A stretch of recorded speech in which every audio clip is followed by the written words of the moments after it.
বিন্দুমাত্র ভয়ডর নেই। অনুব্রতর মুক্তিতেও বুক চিতিয়ে ঘুরে বেড়াচ্ছেন কেষ্টর বিরুদ্ধে মামলা করা শিব ঠাকুর। বীরভূমের দাপুটে তৃণমূল নেতা অনুব্রতর বিরুদ্ধে দুবরাজপুর থানায় মামলা করেছিলেন তৃণমূলেরই শিব ঠাকুর মণ্ডল। যে ঘটনায় অনুব্রত মণ্ডলকে বেশ কয়েকদিন দুবরাজপুর থানায় পুলিশি হেফাজতে থাকতে হয়েছিল। অনুব্রত মণ্ডলের বিরুদ্ধে শিব ঠাকুরের সেই সময় অভিযোগ ছিল তার টুটি চেপে ধরার।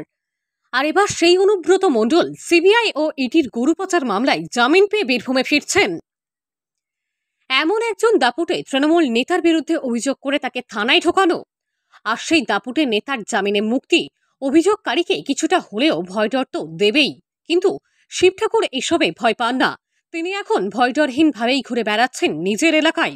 আর তাকে যদি অনুব্রত মণ্ডলের জেল মুক্তিতে ভয়ডরের কথা জিজ্ঞাসা করা হচ্ছে, তাহলে তিনি বলছেন ওসব ভয়ডর তিনি পান না, একদিন তো মরতেই হবে। না, আমি আনন্দিতও নই, আমি দুঃখিতও নই। কেন? কেন আবার কি আমার আনন্দ থাকবে, কি দুঃখিত থাকবে? সেটা আইনের ব্যাপার।